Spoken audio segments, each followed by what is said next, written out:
Federation has officially named Zidane as successor to Didier Deschamps, who steps down after 14 years in charge. For France, this is more than an appointment. It's the return of a national icon. Zidane was the heartbeat of France's 1998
Hello and welcome to the West Asia Post. I am Radi Francis coming to you from Beirut, Lebanon for a new episode of WION's weekly show where we bring you news, ground reports and fresh updates from the world's most volatile region.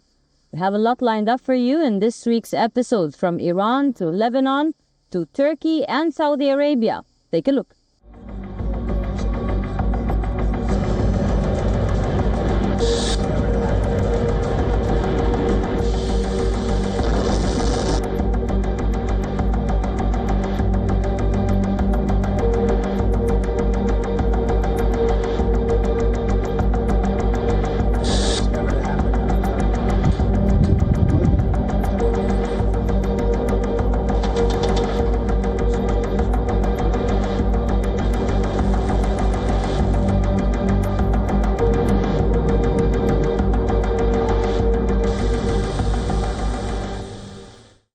Donald Trump promises force, Iran responds with missiles.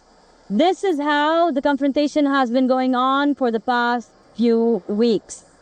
And the most recent, Iran has warned the Gulf states to push Washington to retreat or else face the consequences. This, as reports suggest, that Washington has burned through its precision missiles inventory. The next report brings you the story.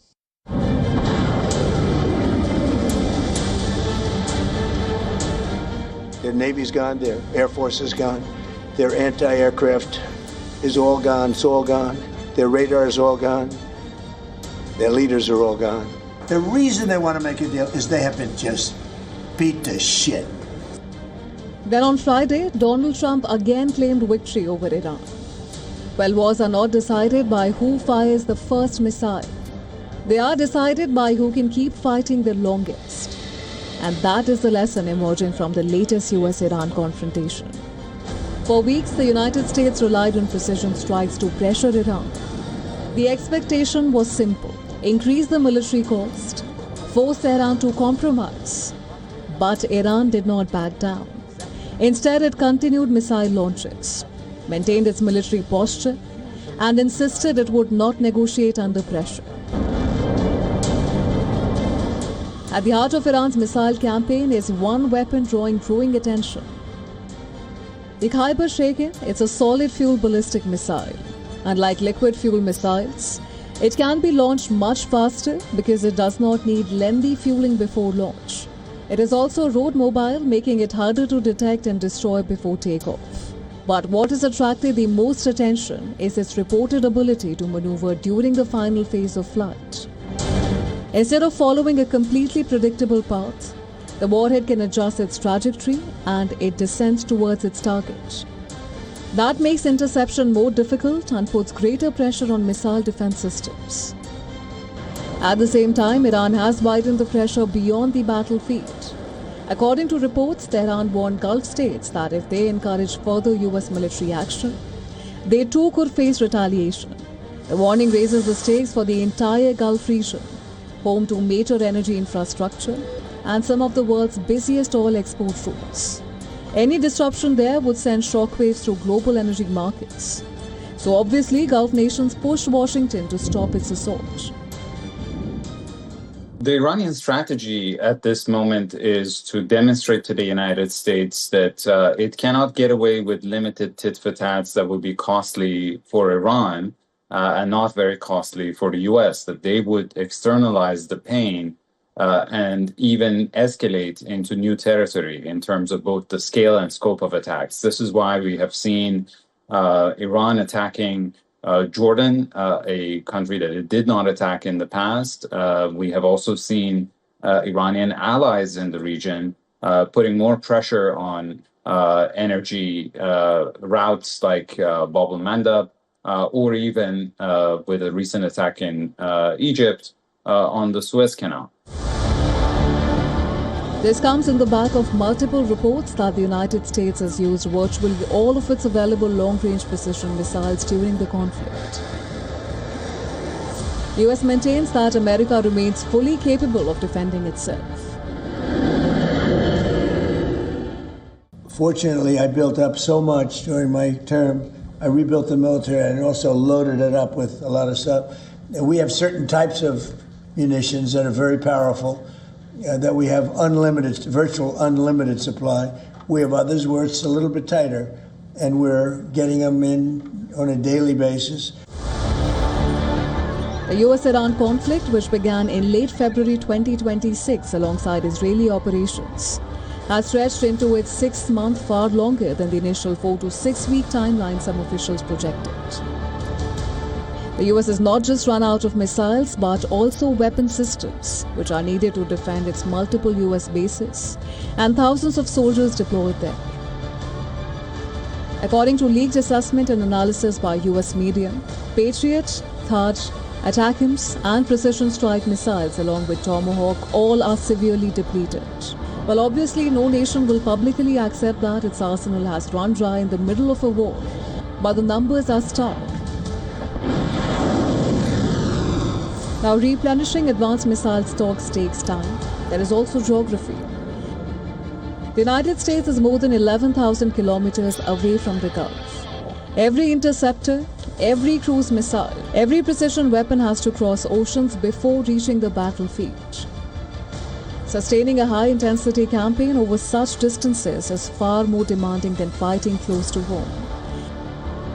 And that does not mean the United States lacks military power. It remains the world's strongest military. It still has enough bombs to keep bombing Iran for months. But modern wars are not only about firepower, they are also about logistics, industrial production, supply chains, and endurance.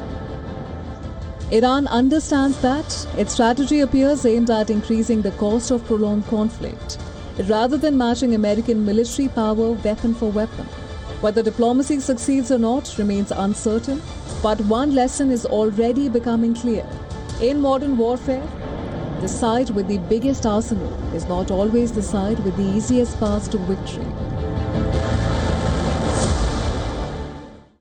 Yemen's Houthis, otherwise known as Ansarullah, have claimed fresh missile attacks on Saudi oil tankers in the Red Sea, even as the commercial trade through the maritime checkpoints have dropped to a trickle.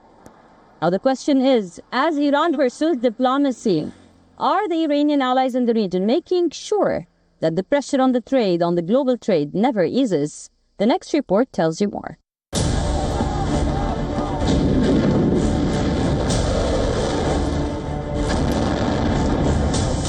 The latest threat to global shipping is not coming from Iran anymore. It is coming from one of its strongest allies, the Houthis. Houthi rebels have claimed they fired missiles at 2 Saudi oil tankers on Wednesday, one off the Red Sea port of Yanbu and another in the Gulf of Aden. With this targeting, the total number of vessels targeted by our forces has reached 8 Saudi oil tankers since the start of the naval blockade on July 22nd. Meanwhile, the total number of vessels that were intercepted and forced to retreat and turn back in the Red Sea and Arabian Sea has reached 29 Saudi oil tankers. 25% of global energy used to pass through the Strait of Hormuz, while 7% used to pass through Bab el-Mandeb before the Iran war began 5 months ago. What makes the latest attacks particularly significant is their timing.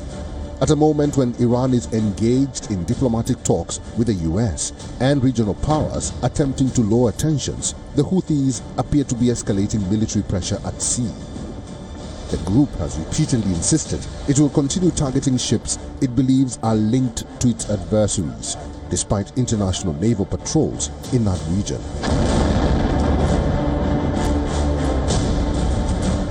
Together, the Strait of Hormuz and the Bab el-Mandeb form the maritime gateway between the Gulf, the Red Sea, the Suez Canal, and the Mediterranean. Any disruption here doesn't just impact West Asia. It affects global energy supplies, shipping costs, insurance premiums, and the price of goods around the world. For years, the Houthis have been a major source of instability in the Red Sea. Since the Gaza war began in 2023, the group has repeatedly targeted commercial ships, oil tankers, and naval vessels, saying it is acting in support of the Palestinian cause.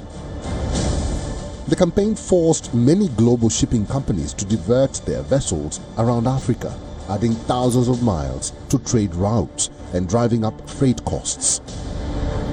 Now, interestingly, Pakistan has done a defense deal with Somalia. Both countries have institutionalized military cooperation, spanning counter-terrorism, defense capability development, potentially expanding Islamabad's strategic influence near the Bab el-Mandeb. The developments are now raising a larger question. Has the center of gravity in West Asia's conflicts shifted from direct confrontation between states to powerful non-state actors capable of holding global trade hostage?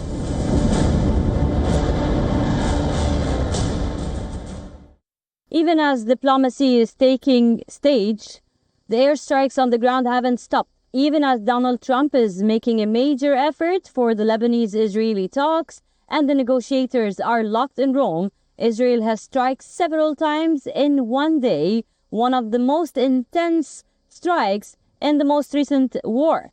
We tell you more.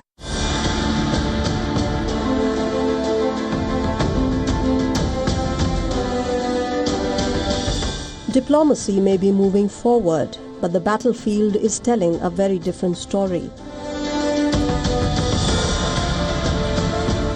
Israel has continued its military operations in southern Lebanon, despite ongoing negotiations in Rome aimed at implementing a ceasefire framework between the two sides.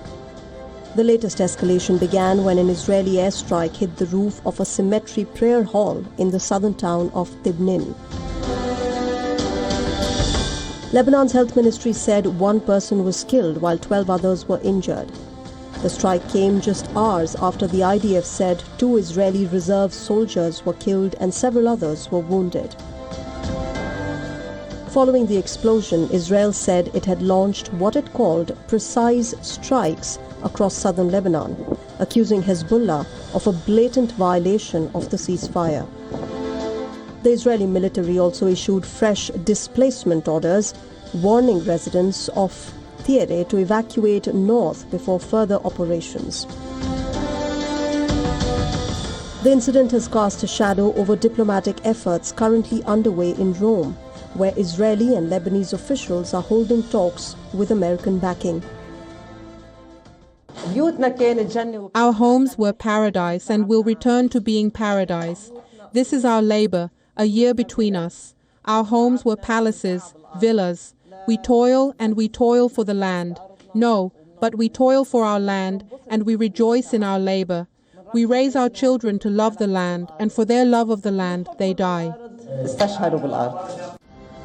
While U.S. President Donald Trump is hopeful of a deal between Israel and Lebanon, the Israeli Prime Minister Benjamin Netanyahu seems to be derailing the peace efforts. The attacks are being seen by many as violating the ceasefire and keeping the hostilities alive. Beirut is pushing for a phased Israeli withdrawal from southern Lebanon, an end to Israeli airstrikes, and the full implementation of the ceasefire framework agreed in June. That framework envisions the disarmament of Hezbollah, the gradual withdrawal of Israeli forces, and the deployment of the Lebanese army across pilot zones in the south. But progress has been slow. Hezbollah has rejected direct talks with Israel and has refused to give up its weapons.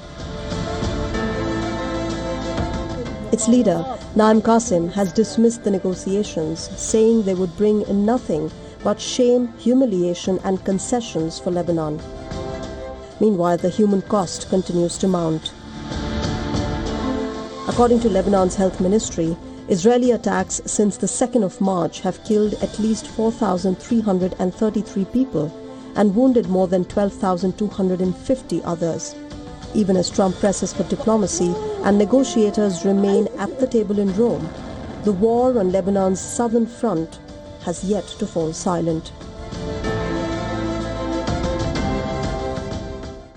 Gaza is going to have a military base soon as a part of the Gaza Board's peace contract. This, as on the other side, Israeli-Palestinian activists have called for the international security to protect Palestinians from the growing displacement as a result of settler attacks urgently happening more and more in the West Bank. We tell you more.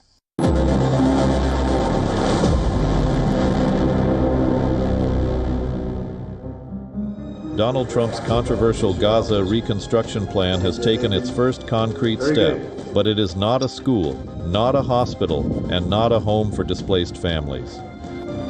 Instead, the very first major construction project under the U.S. President's Board of Peace is reportedly a military outpost.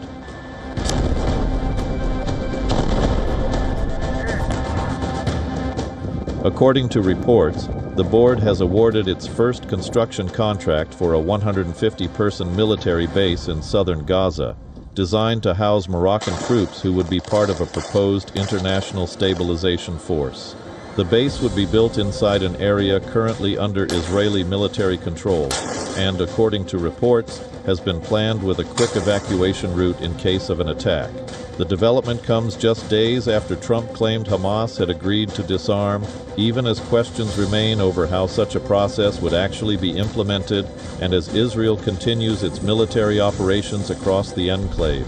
But while Gaza's future is being shaped through security forces, the occupied West Bank is witnessing a different crisis. A joint Palestinian-Israeli peace movement has now called for an international protection force to be deployed in the West Bank, saying the surge in settler violence has reached a point where international condemnation is no longer enough. Upon their arrival, they broke into houses and started pouring gasoline on clothes and the floor before setting fire to all the houses in the community, including our neighbors' homes, and even sheep pens and the community's properties. They also broke the solar panels, which are the only source of electricity in the community.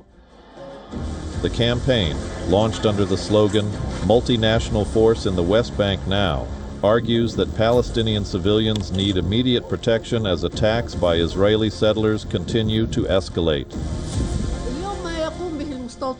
What the settlers are doing today in the West Bank is a systematic state policy supported by the Israeli government, fueled by hate speech and protected by the occupation and the countries that support this occupation.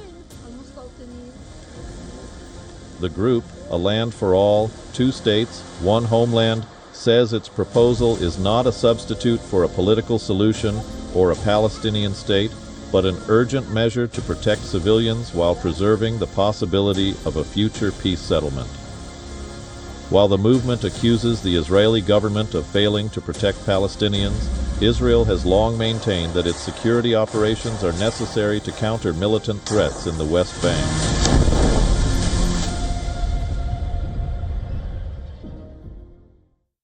Turkey is stepping forward in the modernization of its weapons. Its stealth combat drone has fired its first time from the internal weapons bay. Now, this is seen as a major capability, and now Turkey is one of a handful of countries to race to field wingman drones. Take a look.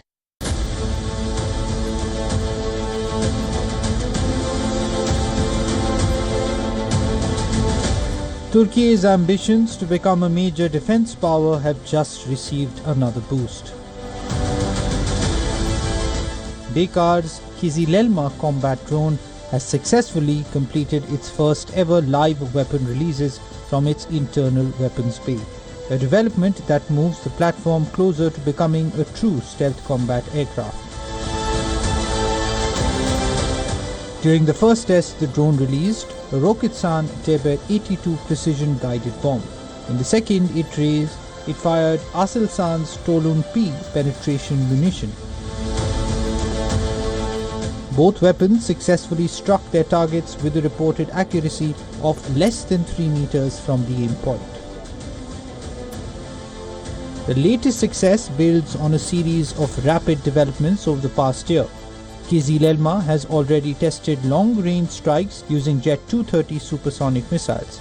It has successfully destroyed an aerial target using the Gokdogan Beyond Visual Range air-to-air missile flown in autonomous formation with another Kizilelma. But the bigger picture goes far beyond a single drone. Around the world, major powers are racing to develop autonomous loyal wingman aircraft that can fly with manned fighters, conduct strikes, gather intelligence, jam enemy defenses, and even engage airborne targets. And this while reducing the risk to human pilots. The United States, China, Russia, Australia, and several European nations are investigating heavily in this next generation of air combat. Turkey now appears determined to join that exclusive group. For West Asia, the timing is particularly significant. The region has become one of the world's most intense testing grounds for drone warfare, from Syria and Libya to Nagorno-Karabakh, and more recently the conflicts involving Iran, Israel, and the Red Sea. The indigenous drone could potentially enhance Turkey's military capabilities in the region, where Israel is also pushing to keep its qualitative defense edge intact.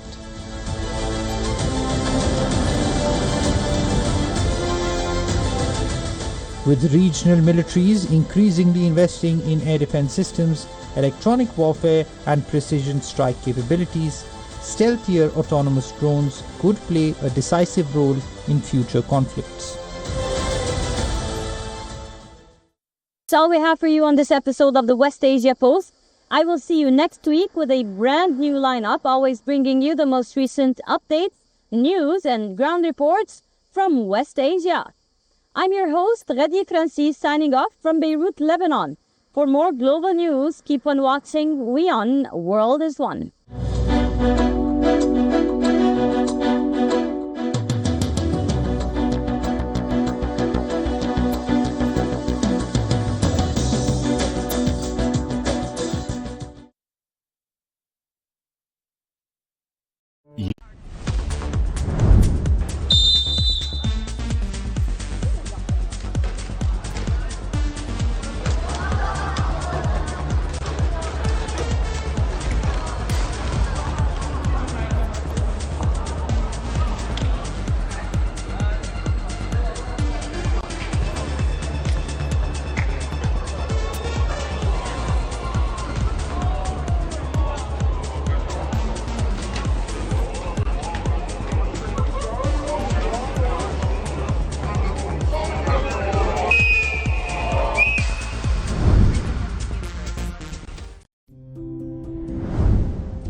French football turns the page. Zinedine Zidane is the new head coach of Les Bleus. The French Football Federation has officially named Zidane as successor to Didier Deschamps, who steps down after 14 years in charge. For France, this is more than an appointment. It's the return of a national icon. Zidane was the heartbeat of France's 1998 World Cup triumph, scoring twice in the final against Brazil. He went on to win the Ballon d'Or the same year and led Les Bleus to Euro glory in 2000. As a manager, Zidane delivered an unprecedented 3 straight Champions League titles with Real Madrid. Now, the man who gave France its greatest footballing memory takes charge of its future. A national hero is back home, this time in the dugout.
Once a year, grown men in this city put on 3-piece suits, or well, at least a blazer, in 40-degree heat and call it a good idea. This is the distinguished gentleman's rite. It happens on the same day in over 100-odd countries.